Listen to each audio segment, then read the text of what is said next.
Today, we're going to dive into one of Carl Jung's most mind-blowing ideas. The idea that for so many of us, our real life, well, it hasn't even started yet. Let's figure out what he meant by that. So, let me just start with a question for you. Take a second and really think about it. Is the life you're living right now actually your own? Are the choices you're making, the things you believe in, the passions that drive you, are they really coming from you? Or could it be that maybe, just maybe, they're a product of everyone else's expectations? You know, from the moment we're born, we're kind of programmed with what's right, what's wrong, what's cool, what's not. And bit by bit, we start building a version of ourselves that just fits in. And that can lead to this weird feeling, right? Like you're just an actor playing a part. You're following a script that was written by your family, by society, or maybe even by those little voices of fear in the back of your head. It's a feeling a lot of us have, but we just don't talk about it. And that brings us perfectly to our first big idea, the unlived life. We're going to dig into why, according to Jung, most people never actually break free from that script to live a life that's truly, authentically theirs. Now, Jung's solution to this whole problem is a journey he called individuation. And listen, this isn't about becoming some totally new person. No, it's about becoming more of who you already are deep down. It's about bringing all the pieces of yourself, the parts you know, and more importantly, the parts you don't, together into a whole. So where does a journey like that even begin? Well, for Jung, it starts with getting real about the two sides of our personality, the mask we show the world and the shadow we try to hide from it. Okay, so on one hand, you've got the persona. Think of it as your public profile, right? It's the polite, capable, agreeable mask we wear to get by and be accepted. But then, there's the shadow. This is where we stuff everything we don't like about ourselves, our insecurities, our secret desires, our anger, but also, and this is key, our greatest untapped strengths. You know that feeling when you need someone and you just instantly can't stand them? Or a certain quality in another person just drives you up the wall? Well, Jung would say that when you have a reaction that strong, it's a huge clue. You're probably seeing a piece of your own shadow that you've projected onto them. And this is so important. The point isn't to fight your shadow or to try and destroy these hidden parts of yourself. That's impossible.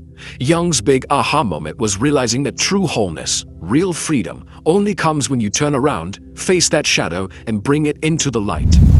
Alright, now we're going to go even deeper, because beneath your personal mask and your personal shadow, there's a whole other layer to the mind. We're talking about the hidden blueprints that are hardwired into all of us, your inner archetypes. Jung's theory was that we are all born with these universal patterns of behavior and personality.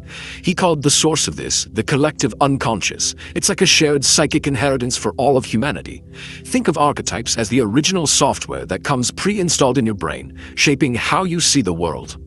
And these archetypes feel so familiar because we see them in every story ever told. That part of you that craves a mission, that's your inner hero. That gut feeling or inner voice of wisdom, that's your wise mentor. And those impulses for self-sabotage, yep, that's the villain at work. Recognizing these forces inside you is a total game changer. Two of the most important archetypes are the anima and animus. Jung believed that every single person has both a feminine and a masculine energy within them. The anima is your source of creativity, intuition, and connection. The animus is your source of logic, action, and discipline. So, we've peeled back the mask, we've looked into the shadow, we've met the archetypes. But now we have to confront the biggest illusion of all. This is the final boss on the journey to finding yourself. And here it is. The greatest illusion we live under is the belief that you are a fixed, solid, separate thing. We walk around thinking, I am my name, I am my job, I am my memories. But what if all of that, what if that's not the whole story? What if that's just the tip of the iceberg? See, what we usually think of as me is what Jung called the ego. It's that small, limited identity that's always worried, that clings to labels, that feels separate from everyone else. But the true self, the self is the totality of who you are. It's vast, it's deep, it's connected to everything. The self is the source of genuine wholeness. Okay, so how do we get there? How do we move beyond the noisy, fearful ego and start living from that deeper, truer self? That brings us to our final section, the practical steps on the path to becoming who you really are. Here are 4 steps to get you started. 1. You gotta embrace the unknown. Stop needing to have all the answers. That's where the magic happens.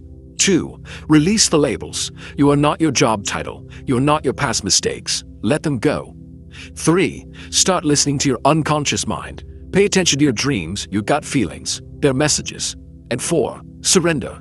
Realize that this isn't a race with a finish line. It's a lifelong process of unfolding. And when you really commit to this journey, you come to this incredible realization. The person you've been searching for your whole life was you. It was always you. You were never lost. You were just looking in all the wrong places. So really, the choice is yours. Are you going to keep playing that role, living a life that feels too small? Or will you finally step forward into the unknown and embrace the limitless whole person you were always meant to become? Because your real life is just waiting for you to begin.